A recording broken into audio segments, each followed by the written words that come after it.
afternoon. My name's Brendan Cassin. I'm the project manager down here at Grow Speke. Justin's having a well-earned rest because he's absolutely shattered after doing his Christmas dinner and his egg fried rice meal for you.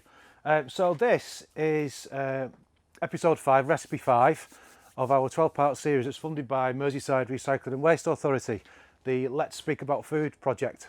So the project's all about reducing food waste and recycling and reusing what you've got, not buying stuff that you're going to throw in the bin.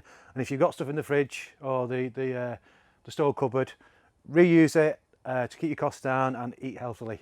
So this is the final Christmassy one we're going to do today, and it's dead quick. So this is basically all your leftovers on Boxing Day. You've woken up on Boxing Day morning and you've got a cracking hangover usually because you've had a few too many with all your family, and you're thinking, what can I have for breakfast? I'll have something that I can reuse from yesterday. So we've got loads of nice bits from yesterday.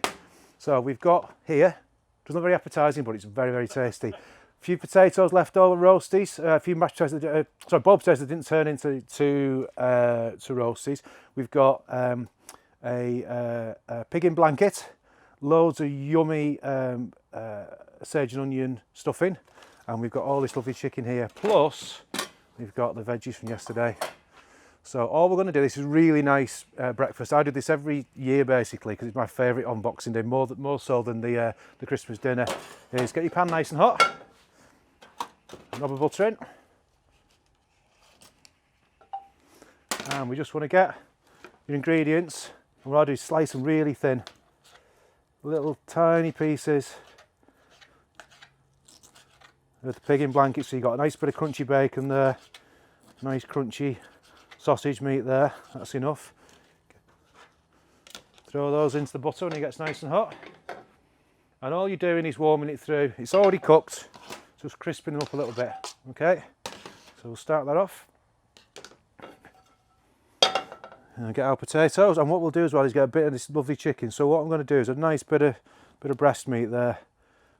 It's all you use, it's a little tiny piece there. Chop it up into little pieces. Don't need much because we haven't got many potatoes left over. So you want it's more like a potato cake really with some veg in. Okay, we get that, and we're going to get one sprout, and we're going to go for a tiny bit of carrot like that. Okay, like Justin was saying earlier, the finer you chop it, the nicer it goes. Tiny bit of that as well, we don't need all that, okay? Now this is the fun bit now. Do this for your kids on Boxing Day. So if you've got a bit of a squiffy head, just now I've sort you out this. So we've got a nice little bit of chopped up chicken breast with some carrot, some Grow Speke sprouts that we've grown in the beds at the back. They were planted by volunteers and donated by Quantil, which is one of our partners. So these were all from seedlings in the spring.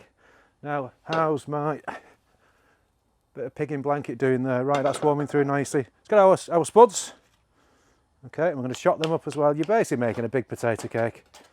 Okay, mash them all up like that.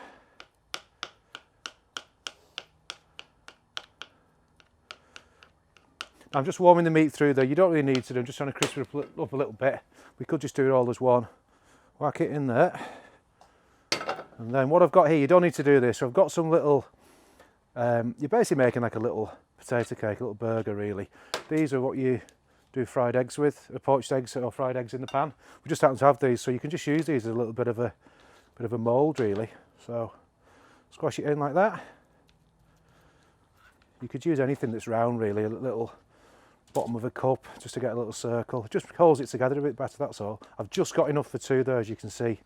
But the idea is really we're just reusing what we've got, and these taste amazing. You won't need to season these because they're already full of salt and pepper and all those lovely juices that Justin was getting together yesterday. They'll be full of garlic and salt. So squash those down together. Then all we need to do now, probably get a bit more butter in there to get it nice and golden. Now this pan, because it's not the best stove in the world, but you see it's starting to sizzle now. Get a nice little sizzle going. And then we just transfer those into the pan. You can see, dead easy. That's got more sausage in, that's mine in a minute. And that's it. Oh, we didn't put any stuffing in the best bit. Let's crumble some stuffing on the top there and flip those over. They'll be really tasty. Bit of stuffing. And all these bits, can you see there? All these bits in the bottom of your pan from that's probably been sat around. Get them in. They're brilliant. Reusing. They're the crispiest, loveliest bit of the yesterday's roast potatoes. Get them in on the top there. Fish slice, dead handy. Some pressure on it. I'd say 3 minutes aside. So we've given our Christmas leftover potato cakes about 3 minutes on the first side. Let's give them a flip and see what's going. It's looking like, whoop, look at that, all crisping up. Flip that one. That's the winner so far. So everything's caramelising now. All those sugars that are in the carrots and the bacon and the pigs in blankets, all getting nice and crispy. Another couple of minutes that side. And then we turn them out, whack them on plate with a bit of Tommy sauce, bit of HP sauce. Jobs are good. And free breakfast, reused bits and bobs from yesterday's Christmas dinner. There you go. Give you the idea. And just turn them out like that. There you go. Christmas Day leftover, reused trimmings. So dead easy, not cost anything. Bit of HP sauce, job's a good one. Hope you like it.